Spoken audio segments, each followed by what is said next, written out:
E a live de hoje é normalmente um tema muito pedido, que é para falar sobre isso, sobre degustação. E degustação, gente, é algo realmente muito relevante, né? E eu não vou falar daquele jeito piegas que você vê, às vezes alguém vai lá, faz uma live e diz assim, gente, degustação é importante, porque as pessoas têm que provar. Não, vamos falar nada disso, vocês sabem disso, né? Se não souber disso, isso já tá meio atrasado aí com o negócio. Então deixa eu te falar, eu vou contar um pouquinho sobre a minha relação com a degustação, o que eu percebi. E a gente vai culminar o nosso bate-papo, né? Terminar o nosso bate-papo falando sobre se a degustação é custo ou investimento, que é esse o tema, né, da nossa live de hoje. Mas isso é só lá no final, porque eu quero construir um raciocínio com vocês, porque normalmente quando eu falo de degustação, principalmente a principal pergunta que eu recebo é a seguinte: cobro ou não cobro? E aí, vocês cobram ou não cobram? Eu quero saber. Vocês cobram ou não cobram degustação? O que vocês pensam sobre degustação? Conta aí pra mim enquanto eu tomo minha aguinha. Que eu quero falar. Eu não vou dizer essa resposta já. Eu vou dizer ao longo da live. Mas eu quero que vocês consigam, só pra eu entender um pouquinho a tua visão a respeito de degustação, tá?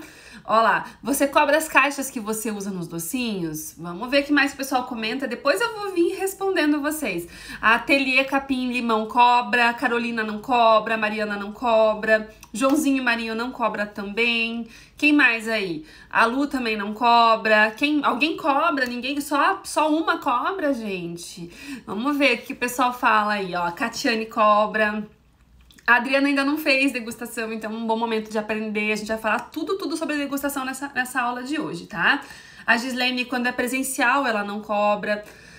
Beleza, mas tá bem misturadinho, né? Tá mais pro não cobro, mas tem gente que cobra.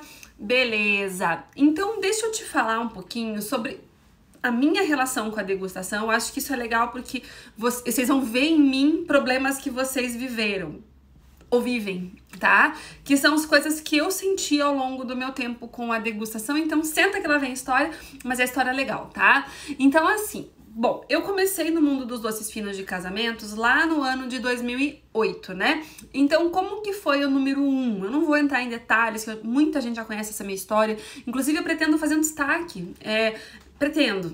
Quem sabe semana que vem eu faço um destaque nos stories contando minha história pra ficar lá de vez. Mas assim, de qualquer forma, eu fiz esse casamento, ele meio que caiu no meu colo. Como que ele caiu no meu colo? Porque era filha de uma amiga da minha mãe, na verdade no nosso colo, no meio da minha mãe que caiu. E ela falou, a gente vai casar, enfim. A gente disse não, aí a gente foi estudar doce, depois ela voltou e a gente podia dizer sim. Então, em resumo, foi isso. Só que, claro, que ela conhecia os doces da minha mãe, mas ela conhecia, assim, ovo de Páscoa, os pães de mel que a minha mãe fazia, que inclusive vários alunos meus já sabem fazer também, porque eu ensinei no curso de Natal. Mas, de qualquer forma, era o que ela conhecia. Ela não conhecia os doces finos. E, de fato, nem eu e nem minha mãe conhecíamos os doces finos, né? A gente estava aprendendo para poder atender aquela festa número 1. E aí, ficou aquela coisa, vamos fazer degustação. Beleza. Eu te confesso que eu não tinha noção da importância do momento da degustação. Até porque quando essa noiva número 1 foi degustar, ela já tinha fechado. Ela só não tinha pago, mas ela já tinha, tipo, não, é vocês que vão fazer o doce e tudo. Então, assim, eu não senti pressão, eu não me lembro. Eu acho que foi uma hiper de uma degustação, porque nas fragmentos de memória que eu tenho daquele período, porque realmente eu não achei que era algo tão importante a ponto de eu gravar na minha memória. Engraçado, né? Eu lembro de outras coisas de antes com mais força do que esse dia, mas eu me lembro que mais ou menos na mesma época, eu montei uma mesa de doces pra eu poder fazer foto. Horrível a mesa, por sinal, tá? Tipo, simplérrima. E aí eu até não tenho mais essas fotos, que depois de uns anos eu fiquei com vergonha e acabei apagando. Uma pena, né? A gente é meio boba, faz umas coisas sem precisar. Podia ter as fotos até hoje pra mostrar pra vocês. E aí, eu nem imaginava também que ia dar aula disso, né? Fala sério. E aí, a gente montou essa mesa de doces e eu acho que naquele mesmo dia eu chamei a noiva. Então, eu, na verdade, tipo, os doces estavam lá porque a gente fez uma mesa de doces porque a gente queria fazer foto, então foi mais ou menos isso. E ela amou, enfim, fechou, tudo certo. Mas antes dela vir, eu já tinha uma noção de que degustação era importante. Por quê? Porque a minha mãe faz ovo de Páscoa desde que eu me conheço por gente, tá? A minha mãe teve uma bombonière quando eu tinha 5, 6 anos de idade, ela teve uma bombonière de rua, assim, tipo loja de rua, né, de chocolate.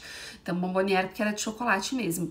E não deu certo, por vários motivos, assim, né? Por falta de algumas questões de saber gerir algumas coisas, outras por questão de não saber gerenciar financeiro, outras coisas por questões de funcionário, filho pequeno. Minha mãe teve o pai dela doente, bem naquele período ele veio a falecer de câncer, aí teve plano Collor, enfim, é fácil culpar tudo, né? Mas o fato é que a culpa também, eu sempre falo, puxa a culpa pra você. E parando pra pensar, teve alguns erros aí cruciais, eu tinha só 5 anos, eu não tinha culpa, mas a gente sabe que é uma fase aí que passou e valeu pra muita experiência.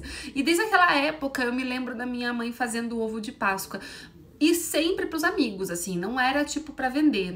Tanto que a cabeça tanto não era de comerciante, de empresária, que a empresa não deu certo, né? Porque não sabe cobrar, é coisa normal, tá, gente? Coisa que eu sei que vocês passam também, que eu e a minha mãe, quando começamos a trabalhar com os doces de casamento, também passamos, tá? É super normal. E aí, beleza, eu sabia que era importante, porque como eu ajudava a minha mãe a vender os ovos de Páscoa, e quando for Páscoa do ano que vem eu me aprofundo mais nessas histórias, mas como eu ajudava ela a vender, eu sabia que eu tinha que levar um chocolatinho para as pessoas provarem. Então eu sempre levava lá sei lá, a gente ia no bingo de não sei o que lá, daí eu levava os ovos de Páscoa para vender e levava a degustação, e sempre vendia muito bem. Quando as pessoas provavam, elas compravam, quando elas não provavam, elas não compravam. Então eu já sabia que degustação era algo importante. Veio a noiva número 1. A noiva número 1 a gente já tinha fechado o contrato, só não tinha assinado, mas assim, tava tudo certo, que era a gente que ia fazer. Ela também não ia ter coragem de não fechar com a gente. E aí a gente fez a degustação do jeito que deu, então eu não me lembro dos detalhes. Me chamou mais atenção a partir da noiva número 2. E eu sempre falo que o grande desafio de entrar no mercado de eventos não é o evento número 1. O evento número 1, ele dá prova, ele dá foto, ele te dá, sei lá, história, né? Mas ele não te dá credibilidade ainda. Ele te dá só uma abertura, só uma porta abrindo. E aí a abertura mesmo acontece a partir do segundo evento. E aí começou o desafio. Como fazer a dita cuja da degustação, né? Porque se eu queria trazer noivas, eu pensava só em noivas, tá? Porque eu fiz noiva, né? Meu primeiro foi noiva, eu fui lá no alto da pirâmide, lá no cliente mais difícil. E aí depois que eu fui abrindo para outras festas, né? Então eu queria noiva, eu achava que eu podia atender noiva e eu comecei a procurar formas de conseguir trazer essa noiva para mim. E aí, olha só, né? Eu falei, bom, como que eu faço para poder trazer essas noivas? Tinha um problema. Sabe qual que era o problema? Eu acho que esse problema muitos de vocês têm. Não tem degustação todo dia, né? A gente não tem degustação todo dia, a gente não tem tipo, vou fazer. E cara, eu não sei você, mas pra mim fazer um docinho de cada dá muito mais trabalho do que fazer 20, 30, 40 de cada. Tipo, não, muito mais trabalho não, mas dá o mesmo trabalho, tá? Você tem que encher o saco de confeitar, você vai sujar o bico, você tem que pôr o creme, você vai apertar, você vai sujar, aí tem que lavar pra pegar outro sabor. Meu, é um empenho fazer um docinho de cada, não é? É um baita do empenho. Então, assim, a gente não sabia como resolver esse problema. Esse problema era um problema que aparentemente era meio grave. E aí eu comecei a pensar em soluções, né? Eu tenho minha cabecinha sempre muito fértil, eu sempre tô lá tentando encontrar soluções. Lembra que eu falei pra vocês que eu sou a preguiçosa eficiente? Eu fico procurando formas, né, de ser eficiente, de ser mais rápida, de não ter problema, desde que minha qualidade se mantenha. Eu sempre procurei muito e sempre busquei muito pela qualidade. Nem me passou pela cabeça cobrar ou não cobrar. Tipo, pra mim foi óbvio que eu queria entrar no mercado e que se eu cobrasse, eu não tinha experiência, né? Eu mal sabia quebrar um ovo, porque eu tava aprendendo a quebrar ovo naquele período ainda. Eu mal sabia quebrar um ovo. Eu não tinha experiência, eu não tinha padrinho, eu tinha uma festa que eu tinha feito, eu tinha prova de um evento. Então, assim, eu sabia me pôr no lugar, né? Tem horas que você tem que olhar e falar assim, meu, deixa eu me pôr na minha caixinha, né? Vamos ter noção degustação. E aí, veja só, eu falei, caramba, como que eu vou fazer, né, esses doces cobrando? Tipo, meu, se eu chegar pra alguém e falar, olha, a degustação é 30 reais, 20 reais, 50 reais, o que for, o cliente nem vai vir até mim. Quem sou eu na fila do pão, né? Tinha um monte de confeiteira na minha cidade que já tinha prova, já sabia quebrar ovo, já sabia fazer brigadeiro, e eu tava aprendendo, eu não sabia nada. Como que eu ia cobrar? Então, na minha cabeça, naquele momento, foi assim, não posso cobrar. Porque se eu cobrar, eu vou demorar muito mais para ter retorno. Então, naquele primeiro momento, eu entendi que a degustação, ela talvez deveria estar ali na parte do marketing do meu negócio, né? Porque esse marketing, ele é importante porque eu faço um marketing para atrair a cliente, mas depois eu tenho que fazer um marketing para cliente ficar. E eu entendi que a degustação seria importante para isso. Beleza. Aí a gente começou a saga de conseguir trazer gente pra degustar, né? Porque assim, beleza, como que a gente vai fazer? Daí começou, marcou uma pessoa. Não me lembro também quando, dia, nada disso, mas deve ter sido ali mais ou menos por outubro ou novembro. O casamento número 1, ele aconteceu no dia 31 de outubro de 2008, na noite de Halloween, tá? Uma sexta-feira ainda por cima. Mas, antes disso, um pouquinho antes do casamento, eu acho que uns 15 dias antes desse casamento, a gente participou de um workshop. Foi o primeiro workshop que eu participei de noivas. E foi a convite, a minha prima indicou para uma pessoa que me levou. Enfim, eu fui e fiz um buffet que inclusive já até fechou aqui em Curitiba. Mas aquele momento me atraiu ali umas 3 noivas para fazer degustação. Provavelmente deve ter me atraído umas 3 noivas para virem até meu ateliê, que não era meu ateliê, era na casa da minha mãe, na verdade, para fazer a degustação. E eu sempre chamei de ateliê, tá, gente? Mesmo sendo em casa, eu sempre tomei esse cuidado de entender que era meu negócio. E aí, como fazer esse dito cujo dessa degustação, né? Tipo, era mais fácil, por exemplo, quando eu fui lá no evento, né, nesse workshop, eu montei uma mesa de doces. Eu montei lá 5 pratos bonitos, com 30 doces de cada, então eu levei 150 doces, não me lembro exatamente como, mas foi mais ou menos isso. É mais fácil. E na minha cabeça, elas foram no evento, elas já degustaram, né? Tipo, óbvio, né? Se eu fiz 150 doces, tipo, o pessoal comeu à vontade, se matou de comer em volta da mesa, então já comeram. E aí a minha degustação da minha casa, do meu ateliê, da casa da minha mãe, era extremamente pequena. Por quê? Porque na minha cabeça o cliente já tinha comido naquele evento. E não é verdade. Não fechei nenhum desses contratos, tá? Não fechei nenhum desses contratos.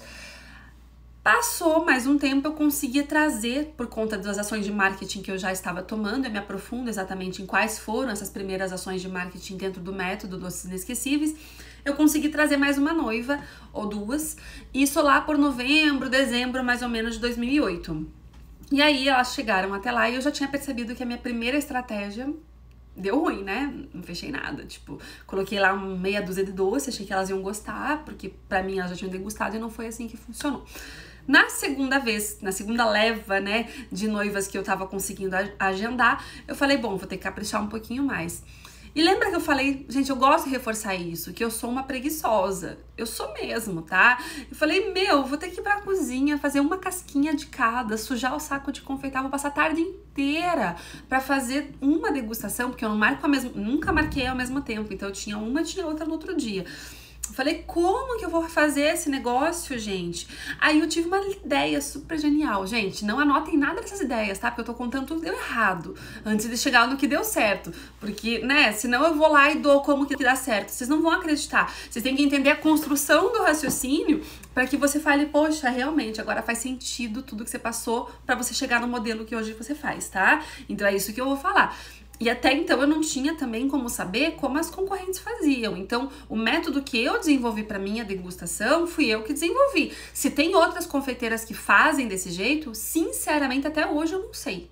Hoje tem as minhas alunas, mas aqui em Curitiba, das concorrentes que eu tenho, eu não sei, de verdade, porque eu nunca fui atrás de descobrir se meu concorrente faz assim ou faz assado, nesse sentido, tá? Falei, bom, deixa eu pensar comigo. Eu já tava trabalhando com pastas saborizantes, essas coisas que eu uso nas lives, eu já tava usando naquele momento, porque foi uma das primeiras coisas que eu descobri, era super novidade, nossa, ninguém conhecia, então eu já tava um passo à frente porque eu tava com uma coisa diferente.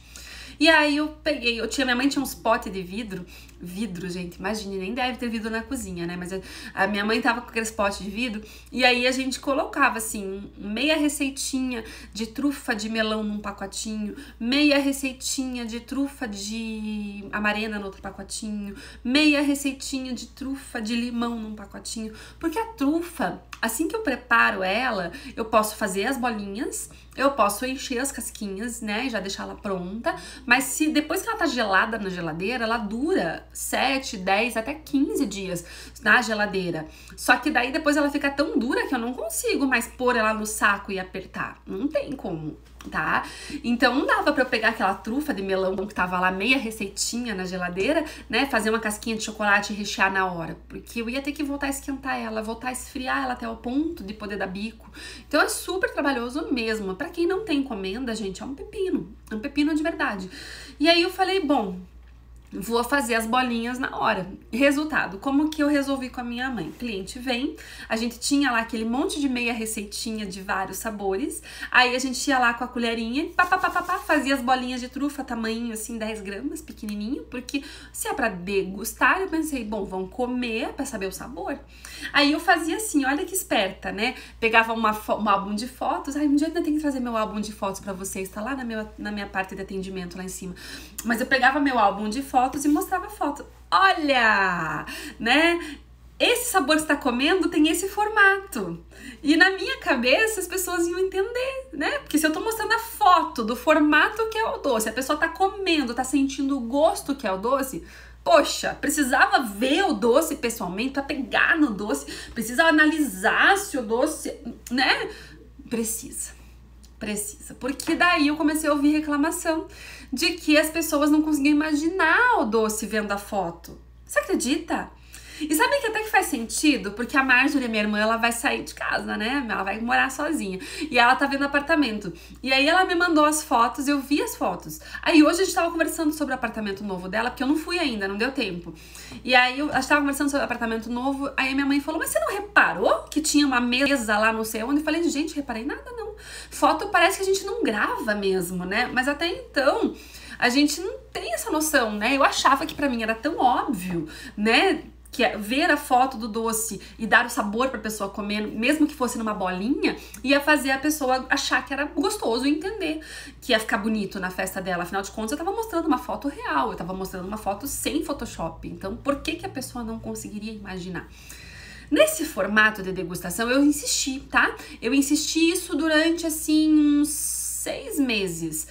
Não posso dizer que não deu certo. Eu fechei algumas coisas, né? Eu fechei lá, por exemplo, uns 3, 4 eventos, né? Eu também não tinha tanto atendimento assim, tá? Eu devo ter fechado uns 20% dos atendimentos que foram lá no ateliê, na casa da minha mãe, no caso.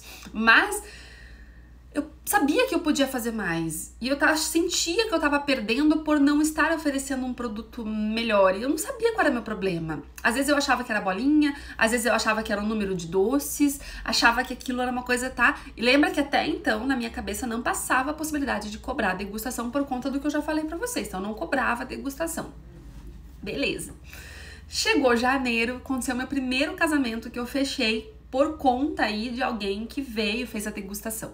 Essa pessoa confiou em mim pra fazer o bolo, mas ela não confiou em mim pra fazer os doces. Ela fechou só o bolo comigo. Mas tudo bem, já foi alguma coisa. Fevereiro, eu fiz meu segundo casamento. Não sei quando eu fechei, devo ter fechado dezembro, janeiro. Eu fiz meu segundo casamento. E esse casamento, ela confiou em mim pra fazer o quê? O bolo, mas não confiou em mim pra fazer os doces.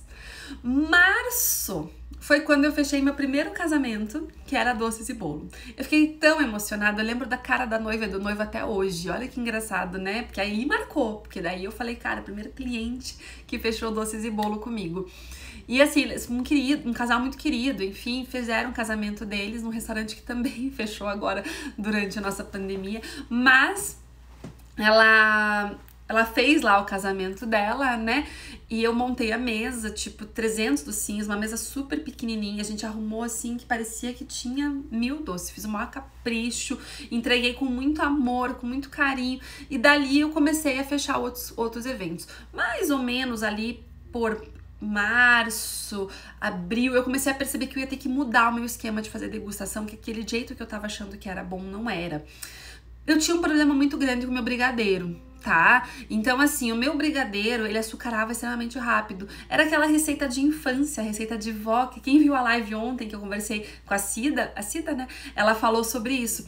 E que realmente, assim, o brigadeiro de vó, que é aquele leite condensado, uma colher de manteiga, 4 colheres de chocolate em pó. Só que o problema desse brigadeiro é que ele açucara muito rápido. Mas às vezes, questão de horas, ele já tá açucarado. Então, eu nunca conseguia ter brigadeiro na minha degustação. Porque sábado, quando era o dia que eu tinha receita de brigadeiro fresca, eu não conseguia atender as clientes, porque eu tava fazendo o quê? Cuidando de entregar os eventos, né? De preparar as receitas, entregar os eventos. Durante a semana, o brigadeiro tava açucarado. Então eu não tinha como oferecer brigadeiro nas minhas degustações, porque não tinha essa conexão, esse sentido. Falei, bom, então a gente tem que pensar então como fazer o brigadeiro tá na degustação. Tentei de tudo, tentei congelar brigadeiro, nada dava certo com o meu brigadeiro. Eu sofria muito com o brigadeiro, mas ao mesmo tempo, sabe quando uma coisa te incomoda, mas você finge que não vê? Aquela história do elefante na sala. Eu sabia que o brigadeiro era um problema, era um elefante na minha sala, mas eu passava por ele e fingia que eu não via, né? Até que em maio, mais ou menos, isso tudo no ano de 2009, tá, gente? Não tinha nenhum ano ainda de experiência. Eu fiz 15 anos e entreguei o tal do brigadeiro. Só que eu já tava começando a fechar mais festas. Então, na verdade, eu tinha 15 anos e tinha mais uma outra festa no mesmo dia. Pra adiantar, eu fiz os brigadeiros na sexta-feira. A gente entregou o brigadeiro e o brigadeiro tava açucarado. Se eu te falar que eu não vi, é mentira. Eu vi, mas eu entreguei mesmo assim. A gente assume os riscos da nossa vida, né? Mas assim, eu não entreguei de maldade. Eu não entreguei do tipo, dane-se a cliente, eu vou entregar esse brigadeiro açucarado assim mesmo. Não foi assim. Eu vi que tava açucarado, já era perto do horário da festa, não ia dar tempo de eu fazer o outro. Eu pensei, bom, acho que ela vai entender. Ela não ia entender, né? Óbvio. E ela me ligou na segunda-feira me xingando assim, palavras bem baixas. Ela me humilhou bastante. E, de certa forma, eu posso dizer até que ela tem razão, porque o brigadeiro tava horrível mesmo. E ela falava, teu brigadeiro parece marmeladinha. E eu sentei na cama de casa, porque eu atendia na casa da minha mãe, na minha casa, que eu não era casada ainda, e chorava, né? Mas assim, sabe que, Ju, não tinha receita de brigadeiro bom naquela época. Essa coisa de colocar creme de leite no brigadeiro, ninguém fazia, ninguém. E a gente fala aquela época, mas é 11 anos atrás, né? Muita coisa mudou de lá pra cá. Eu fui uma das pioneiras a fazer isso, assim. Quando eu fui muito criticada também no meu começo por fazer isso. Porque as pessoas falavam, não, brigadeiro não pode ter creme de leite. Mas, gente, e com o tempo, hoje em dia já é comum. Hoje em dia já ninguém mais faz brigadeiro sem creme de leite. É muito raro, né? E aí eu falei, bom, né? Sofri um monte com aquilo. E aí foi quando eu entendi que aí me mostraram o elefante da minha sala. Lembra que eu tinha um elefante na minha sala que eu não via? Eu não via, né? Eu fingia que ele tava lá, mas eu fingia que eu não via. Aí quando essa cliente veio e me mostrou o elefante da minha sala, eu falei, eu tenho que resolver esse problema. Até porque eu não podia pôr brigadeiro na degustação. Nunca tinha. Então, minha degustação, além de ser só bolinhas, que até então acho que ainda tava nas bolinhas, eu tinha uns 3 doces que não eram bolinhas na degustação. Além disso, a minha degustação não tinha o principal, que é o brigadeiro, que eu não conseguia. E aí eu falei, bom, deixa eu pensar como que eu vou resolver esse negócio. E aí foi que eu fui atrás eu fui fazer um curso de boas práticas na manipulação de alimentos, que é obrigatório, tá? Pra você tirar certificação, enfim, né, para poder abrir empresa, a gente estava avaliando a possibilidade de abrir empresa, a gente só foi abrir o nosso CNPJ mesmo no começo de 2010, mas em 2009 a gente foi atrás desse curso. E aí eu fiz o curso de boas práticas na manipulação de alimentos e lá nesse curso eu aprendi várias coisas a respeito de congelamento. Aí eu falei, bom, congelamento, até eu separei, tinha uma caixinha que eu queria mostrar pra vocês, não sei onde eu enfiei. Daqui a pouco eu procuro, se eu não lembro onde tá. Mas enfim, sabe, eu falei, bom, deixa eu aprender como que congela. Porque se eu puder, tipo, em vez de pegar Se eu tiver 2 degustações no dia, ou uma degustação a cada dia, tiver que encher todos os sacos de confeitar, fazer os biquinhos, isso não ia dar tempo, eu ia ter que virar à noite, porque eu ia ficar tanto tempo fazendo aquelas encomendas, que eu ia ter que virar à noite. E eu falei, bom, eu vou ter que pensar num jeito. E aí eu vi essa técnica de congelamento, que eu já vou falar pra vocês daqui a pouco como funciona. Falei, vou tentar congelar os doces. A gente fez teste de tudo, tá? De todos os doces possíveis. E aí eu falei, bom, acho que para alguns doces funciona. E aí eu descobri que para alguns doces o congelamento funcionava super bem. E o segredo do congelamento era o descongelamento, não é o congelamento em si, tá? A gente já vai chegar nessas técnicas aí, tá? E aí eu falei, vou testar desse jeito. E a gente começou a preparar as caixinhas de degustação para congelar. Aí eu fui pra essa ideia, né? Falei, vamos testar. E a gente testou muito durante uns 2 anos, tudo que a gente podia congelar, descongelar, a gente testou. Hoje eu tenho já mais ou menos uma fórmula do que funciona, eu vou passar pra vocês. Aí a gente foi pra cozinha, em vez de a gente fazer lá um docinho de cada pra degustação, a gente começou a fazer 15. E a gente montava 15 caixinhas de degustação, congelava, descongelava da forma correta quando o cliente vinha, e aí eu tinha o docinho legal. Resolveu meu problema? Em partes. Porque eu não conseguia congelar o brigadeiro, eu tinha um brigadeiro ruim ainda, tá? Então eu não conseguia congelar o brigadeiro, porque o brigadeiro açucarava, né, muito. Horrível, marmeladinha, né? Que tem gente aí falando que marmeladinha é bom, mas marmeladinha é marmeladinha, brigadeiro é brigadeiro. Até posso entender a visão da nossa cliente. E aí eu falei, bom, eu preciso descobrir um jeito de fazer um brigadeiro melhor. E continuei indo atrás de receitas de brigadeiro. A gente levou alguns anos, acho que pelo menos uns 6 anos. E aí eu falei, bom, eu preciso descobrir um jeito de fazer um brigadeiro bom. E a gente levou uns 5 anos pra chegar na receita que hoje eu ensino no método Doces Inesquecíveis. Acho que até uns 7 anos pra chegar nessa receita. Sempre adaptando, ajustando, testando. Então hoje eu tenho uma receita incrível que eu ensino lá no método, que eu não conto aqui, né, nas lives, mas eu te dou muito dela nas lives. Se você acompanhar as lives, você pega praticamente minha receita de brigadeiro inteira. Pega aqui, pega ali, pega aqui, junta o quebra-cabeça se você quiser. Se quiser o quebra-cabeça montado, você entra no método. De qualquer forma, a gente chegou numa receita tão boa que ela dura 30 dias na geladeira. A gente fala que dura 15, mas ela dura 30, tá? E aí eu posso ter potinhos do meu brigadeiro na geladeira e eu posso enrolar na hora. Então eu não congelo o brigadeiro, tá? Brigadeiro preto, brigadeiro branco, uva cristal, que é o brigadeiro verde, né? Todos esses sempre eu faço no dia da degustação, tá? Então, o que eu faço? Eu marco, por exemplo, 3 noivas para um dia. Eu faço atendimento presencial. Não estou fazendo agora durante a pandemia, mas na vida eu faço atendimento presencial. Então eu marco uma noiva 1h30, outra noiva às 3, outra noiva às 5. Aí beleza, sei que eu tenho 3 noivas. Confirmo com elas. De manhã eu chego no ateliê, já tenho as minhas degustações descongelando, porque eu descongelo ela na véspera. Eu já vou falar sobre o processo de congelamento. E aí os enrolados a gente faz no dia.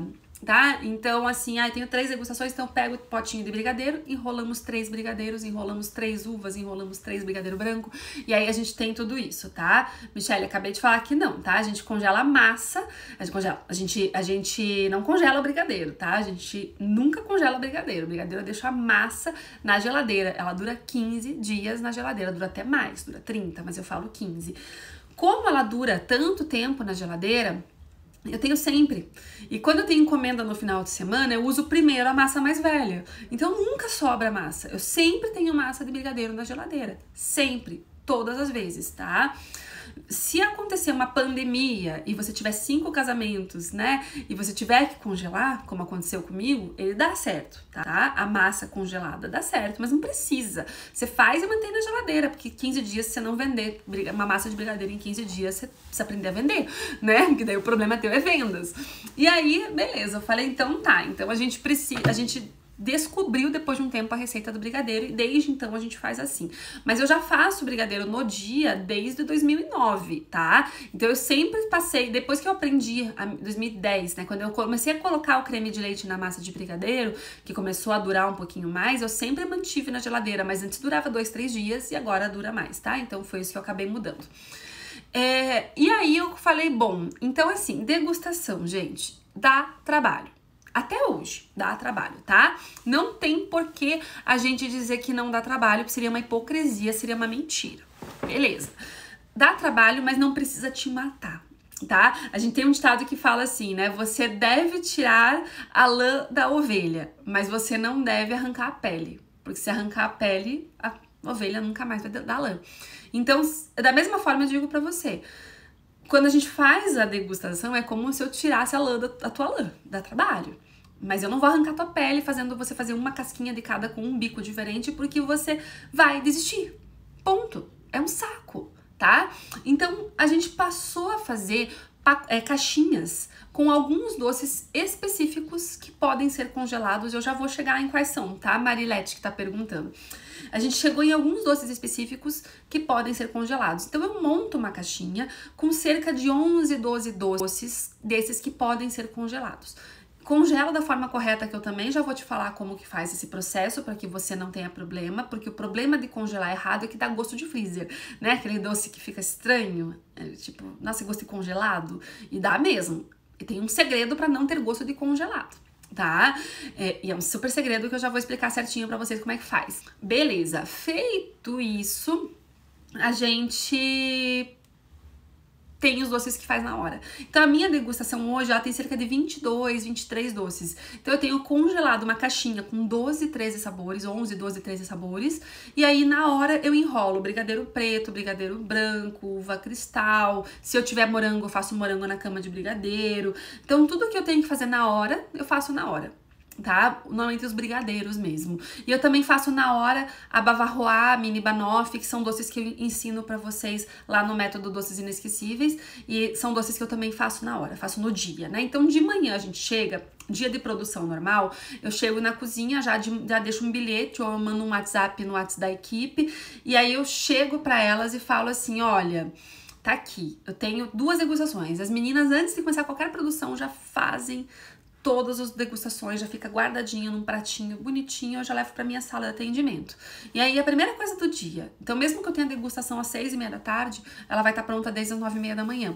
Então, a gente sempre toma esse cuidado, que daí a gente se livra disso e parte pro que é importante. Então, se um cliente chegar pra mim e falar assim, eu quero uma degustação agora, eu vou dizer, não tem. O mínimo que eu marco é de um dia pro outro. O mínimo, se eu souber que encaixa na minha agenda, no meu tempo e na produção das minhas funcionárias e minha também, tá? Beleza, o que pode ser congelado? Aí chega o grande ponto, tá? Testei várias coisas, mas pra mim o que funcionou melhor são os bombons fechados. Bombons, fechados não, bombons. Ou copinhos de chocolate. Os chocolates, no modo geral, foram o que funcionaram melhor pra mim. Então, um porta-joia de melão, posso congelar? Posso. Um copinho de recheio de blueberry, posso congelar? Posso. Um bombom de Nutella, posso congelar? Posso. Bombom de marshmallow tipo inhabenta, posso congelar? Posso, tá? Então, tudo que é casquinha de chocolate, eu consigo congelar. Bombons banhados no chocolate, por exemplo, bombom de abacaxi com coco decorado com uma rosa de leite em cima, como eu já ensinei lá no YouTube. Posso congelar? Posso. Bombom de nozes, posso congelar? Posso. Camafeu de nozes, posso congelar? Fica meio ressecado, tá? Não gosto. Então, camafeu, por exemplo, eu já não congelo. Bombons açucarados, tá? Por exemplo, assim, envelope de nozes com doce de ovos, rosa de avelã, né? Que não é um brigadeiro, é uma massa, mas ela não é banhada no chocolate. Não posso. Ele fica bom, mas ele resseca. Tá? Então, o que funcionou bem pra mim nas degustações foram os chocolatados, que é o que dá mais trabalho pra eu poder rechear na hora ali com o meu cliente, tá? Então, é isso que eu congelo. Normalmente, eu congelo eles sem a decoração. Então, por exemplo, se eu vou congelar um copinho de blueberry, eu congelo o copinho com recheio de blueberry. Mas a fruta eu não ponho. A fruta eu vou pôr na hora. Então, eu sempre tenho uma caixinha de blueberry na minha geladeira. Eu descongelei da forma correta pra não ficar suado. Se ficar suado, você descongelou errado, Baruca. E eu vou te explicar como faz faz o certo daqui a pouquinho, tá? A gente tá indo, trufa pode, tá? Trufa é chocolate, pode, não tem problema. Já vou explicar como faz para não suar. Vamos por partes, tá? Quero que vocês visualizem todo o processo. Então, eu posso pegar um copinho, por exemplo, de blueberry, colocar o recheio de blueberry, congelar. Tirei, descongelei, tá perfeito. Aí eu vou colocar o arabesco, aí eu vou colocar a fruta. Então, arabescos delicados e frutas eu não congelo. Nunca. Então, por exemplo, eu congelo um copinho lá, que é um copinho de Zabaglione, que é um copinho de chocolate recheado com creme de Zabaglione. Ele é vendido, o nome dele é copinho de Physalis com Zabaglione. Eu não posso congelar a Physalis, né? Eu coloco a Physalis depois, tá? Então, esse é o processo que a gente coloca aí para poder fazer o congelamento correto. Beleza, agora qual é esse raio desse congelamento correto, Veri? Bom, o que que eu faço? Eu compro aquelas caixinhas de isopor tipo hamburguera. Acho que é o nome dele é hamburguera. Tem a marmiteira e tem a hamburguera, né? A hamburguera é quadradinha, a marmiteira é mais comprida. Mas você compra as duas em casa de embalagem, depende de quantos doces. Antigamente a gente fazia uma marmiteira, agora a gente usa uma hamburguera bem cheinha, dá certinho pro número de doces que eu congelo. A gente coloca os doces dentro da caixinha bem justinho. Então, é importante que não fique um espaço sobrando na caixinha, porque senão quando você for transportar, especialmente com eles congelados, depois quando você tirar do freezer, eles vão se embananar inteiro lá dentro, tá? Se sobrar espaço, eles vão virar uma bagunça lá dentro. Então, a gente põe eles bem justinho dentro da caixinha, tá? Por isso que eu falo que às vezes uma caixinha, uma hamburguera, a gente coloca lá 11 doces, porque a gente tem meio que encaixa assim, um do ladinho do outro, tá? Era uma vez confeitaria, eu não sou chocolatier, eu falo pra você, eu sou confeiteira que te ensina a fazer produção. Você quer trabalhar com quantidade, cola em mim. Você quer trabalhar com 1 ou 2 encomendas chiquérrimas, cola no Chocolatiers, que tá ótimo, eles ensinam coisas lindas também, tá? Mas eu te ensino a trabalhar com grande produção e eu tô te ensinando, como eu te falei, foi uma técnica que eu desenvolvi pra mim. Eu nunca imaginei que eu ia ensinar essa técnica. Eu fiz isso pra quê? Pra livrar o meu lado, porque eu não queria ficar o dia inteiro fazendo uma degustação, eu preferia ficar o dia inteiro fazendo uma encomenda grande. Então eu tive que procurar alternativas. Então eu pego essas caixinhas, tá? Que elas são de isopor, tá? Ana Liane, são novas, eu compro nova pra fazer degustação, depois que eu uso a degustação, eu jogo fora, tá? Eu não reaproveito essa caixinha. Ela custa ali 80 centavos, R$1, mais ou menos. E eu coloco os doces bem justinhos ali dentro. Ela é de isopor. Eu fecho a caixinha. Eu etiqueto a caixinha com a data que eu coloquei ali dentro, que é o doce que eu congelei, né? O dia que eu fiz aquela degustação. Ela tem validade de 3 meses, tá? Coloco a validade bem bonitinho, porque se a vigilância sanitária vier, tá tudo certinho. Pega o plástico, beijinho, a manezona aqui, esqueceu de tirar do freezer a caixinha. Se eu abrir agora, ela vai suar inteira, é isso que eu vou explicar agora pra vocês, tá? Depois eu mostro nos stories, talvez, pra vocês lá verem. O curso eu quero ver se eu gravo pra as alunas verem certinho. O processo tanto de congelamento quanto descongelamento. Tá na minha lista de coisas pra gravar, logo vai estar no curso pro pessoal. Mas aí eu pego um plástico filme e embalo essa caixinha, bem embalado. Não pode ter um único espaço aberto. Pode passar 2 vezes o plástico filme, passa de um lado e passa do outro. Se ficar um cantinho aberto, não vai dar certo. Nunca tentei marmitex, tá? Eu tento a caixinha de isopor, hamburguera ou marmiteira, mas é a de isopor, tá? Marmitex de alumínio eu nunca tentei. E aí eu coloco ali dentro, embalo bem embalado, já tá etiquetada, a etiqueta fica por baixo do meu plástico filme, e aí eu ponho no freezer. Eu ponho no freezer e tá lá. Noiva marcou a degustação. Véspera da degustação eu mando um WhatsApp pra ela. Olá, queria confirmar nossa degustação amanhã. Confirmo a degustação com a cliente, reforço pra ela que eu vou fazer uma degustação pra ela, tiro a degustação do freezer assim que ela me der o ok. Tiro. E aí você é proibido de abrir a caixinha. Por quê? Porque quando você coloca no freezer, pensa comigo, tá? O freezer tem menos 12, menos 18, menos 20 graus. O meu aqui chega a menos 30 graus, tá? Ele tá lá dentro do freezer a menos 20 graus. Eu tiro do freezer e eu dou o que nele? Um choque térmico horroroso, né? Porque eu saio de menos 20 e vou para mais 20. Então eu dou 40 graus de temperatura de choque térmico. Se eu faço isso com o chocolate, você acaba tendo o quê? Um chocolate que vai suar. porque, meu Deus, ele saiu do frio e entrou no calor, né? Gente, pizza é muito grande, eu tô falando de uma degustação pequenininha, com 9 doces, tá, Lazy? Não é pra congelar uma pizza grande. Imagine que você vai oferecer uma caixa de pizza pro teu cliente pra degustação. Não, eu faço ali 20 doces na degustação, então eu congelo alguns e outros eu faço na hora, como eu expliquei ali pra trás. Esses doces congelados são estratégicos, tá? E eu, ao longo do tempo, fui definindo o que mais vendia. Então, assim, você não pode abrir, porque se você abrir aquela caixinha, vai entrar calor externo dentro da tua caixinha. E aí, o que vai acontecer? Ele vai suar inteiro. Ele vai suar, ele vai melar, ele vai ficar horroroso, vai ficar feio de servir, vai ficar grudento, vai ficar muito esquisito, tá? Então, não pode abrir. Aí, o chocolate realmente não pode ser congelado, concordo com os chocolatiers que falam isso.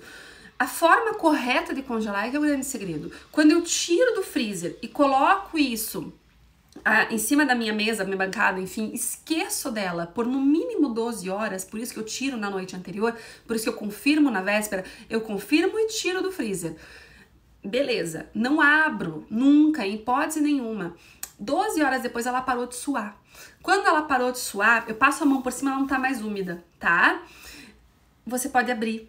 E você tem uma degustação perfeita, como se tivesse sido feita hoje, tá? Joelma, não precisa congelar grande quantidade de doce. Assim, vamos supor, por exemplo, você fez os doces e o cliente cancelou na véspera, teve um problema. Eu já congelei o doce pronto. Eu já tive, como eu falei, eu já tive aniversariante que morreu na véspera, eu já tive mãe de noivo que morreu na véspera do casamento, as coisas estavam adiantadas. Então, o que eu não vendi, eu congelei, seguindo essa mesma estratégia. Mas eu nunca fiz doce para congelar, tá? Não se faz, porque você não vai ter espaço no freezer e você não sabe quando você vai vender, né? Não precisa descongelar na geladeira, Juju. Inclusive porque a geladeira também tem uma temperatura muito abaixo do que a temperatura ambiente que a gente tá. Então, de qualquer forma, também vai suar, tá? Então, eu tiro e descongelo fora. No local fresco, né? Tipo, minha cozinha é muito quente, eu coloco no fundo do armário, tá embaladinho, não tem problema. No outro dia eu tiro, mas no local mais fresco que você tiver. E aí no dia seguinte é desembalar, decorar, fazer os brigadeiros e servir, tá? Não perde a qualidade, eu te juro. A gente já fez todo tipo de teste. O que perde qualidade? Doce com açúcar. Adri, eu já falei no curso sobre isso, mas eu não gravei. Eu vou gravar, tá? Tá na minha lista. Eu tô com uma lista gigante de coisas que eu vou gravar pro curso. E eu pretendo, se der tudo certo, eu ia gravar naquela semana que eu peguei Covid, né? Eu tinha me programado que eu ia abrir curso, eu ia ficar 2 semanas aqui gravando. E daí eu peguei Covid, fiquei mal. Agora, dessa vez, eu pretendo gravar em dezembro essas coisas pro curso, tá? Deixa eu mostrar a caixinha que eu uso, peraí. Deixa eu ver se eu tinha uma aqui, eu acabei de ver. Essa aqui não é uma degustação, cadê? Aqui. Essa aqui não é uma degustação, tem outra coisa guardada aqui dentro. Tá até vazia, na verdade. Essa caixinha aqui que eu uso, hamburguera de isopor, tá? Então aqui, ó, até essa aqui foi de uma degustação, tá até com chocolatinho ali embaixo. Aqui cabe mais ou menos 11 doces, tá? Então essa aqui que eu compro novinha, embalo, etiqueto, tá? Tem até a marquinha da etiqueta aqui, quando eu tirei acabou enfiando a unha, porque depois eu tiro. E aí eu embalo ela e fica lá no freezer, tá? Não congelo ninho com Nutella, não congelo brigadeiro. E ó, a minha mãe falando ali, ó, o que a Vera está ensinando é só para degustação, para vocês poderem ter tempo de produtividade, porque aí você não vai ser obrigada a dizer para um cliente que você não pode atender ele porque você não tem encomenda. Porque quando você tiver encomenda, você tem que estar cuidando da encomenda. Você não tem que estar cuidando de fazer uma degustação. Você não tem que passar o dia inteiro cuidando de uma degustação para daí você poder, né, deixar o cliente e daí a encomenda que se dane. Aí o que acontece? Vira à noite. Se eu falo, eu busco alternativas, tá? Eu não cubro papel com nada, tá? São caixinhas novas, limpas, coloco ali dentro e ponho pra congelar. Então, assim, eu não uso pra congelar as coisas, tá? Ovo de Páscoa de jeito nenhum. Imagine, gente, imagine. Se eu for congelar ovo de Páscoa, quantos freezers que eu vou ter que ter? Porque eu, na minha Páscoa, não vendo 5 ovos. Porque se eu vendesse 5 ovos, eu fazia no dia, né? Não, aqui na nossa Páscoa a gente vende 1 tonelada de chocolate quando a gente faz campanha de Páscoa. Então, não, sem chance. Imagina, eu teria que ter 20 freezers para poder congelar. A gente faz tudo fresquinho, tá? Não congela em geladeira humilde, tem que ser freeze, Jéssica, tá? Desculpa, porque o congelador da geladeira, primeiro que ele é muito pequenininho, você vai conseguir pôr umas 4 ou 5 degustações, me desculpe, se você vai parar a tua vida pra fazer 4 ou 5 degustações e congelar, meu, marca 4 ou 5 noivas no mesmo dia, atende tudo de uma vez com doce fresquinho, né? O que eu tô te falando é pra você agilizar. Então, quando a gente faz, eu e minha mãe, a gente vai pra cozinha, a gente faz 80 degustações, é porque a gente tem demanda. Agora, na pandemia, a gente tá fazendo 30 por vez. A gente vai e faz 30. Aí eu tenho, se vier 5 noivas essa semana, 5 na outra, 5 na outra, eu tenho sempre degustação. Então, a gente faz isso pra poder ficar bonito, pra ficar fresquinho, pra ficar gostoso. E como a mãe tá falando ali, ó, ela tá lá, ó, degustação toma tempo. Então, a gente deixa o acabamento pra fazer na hora. Arabesco eu coloco na hora, fruta eu coloco na hora, forminha eu coloco na hora, enrolados eu faço na hora, tá? Então, tudo isso a gente faz na hora, tá? Então, foi essa estratégia que eu tomei. Então, gente, quando eu falo pra vocês, que eu trago aqui pra vocês coisas que vão fazer vocês poderem vender mais, poder vender melhor, porque você vê gente lá te ensinar coisas e dizer, ai, não pode. Peraí, não é que não pode, vamos achar uma alternativa, porque se eu quero produtividade, eu quero vender mais, eu quero ter mais tempo para atender cliente, eu quero poder estar... Porque é muito ruim você estar atendendo uma cliente e desesperada que ela não vai embora, porque você tem que voltar, a encomenda vai sair daí 2 horas, tem que voltar pra cozinha. Meu, atende com calma teu cliente, agiliza o que você pode fazer, assim a tua vida vai ser melhor, né? Nath, a princípio eu não vou pôr, tá? A princípio, pode ser que eu mude de ideia, mas quem é aluno, às vezes quer uma aula específica, às vezes eu mando o link, fica no privado do YouTube, eu mando, isso aí é fácil, tá? A mãe falando ali, ó, a Veire já teve até 8 degustações no dia. Gente, 8 degustações no dia, brincadeira à parte, é 10 horas falando sem parar. Porque cada noiva fica 1 hora, 1h15. E aí, ó, 8 degustações seguidas, explicando tudo, falando dos sabores, falando... Tipo, tem que se agilizar, você tem que se agilizar, porque senão você não consegue atender esse monte de gente. E 8 degustações me renderam lá, provavelmente, uns 5, 6 contratos. Então, isso é muito importante, porque aí você consegue começar a falar em meta, em faturamento, em ganhar dinheiro de verdade, né?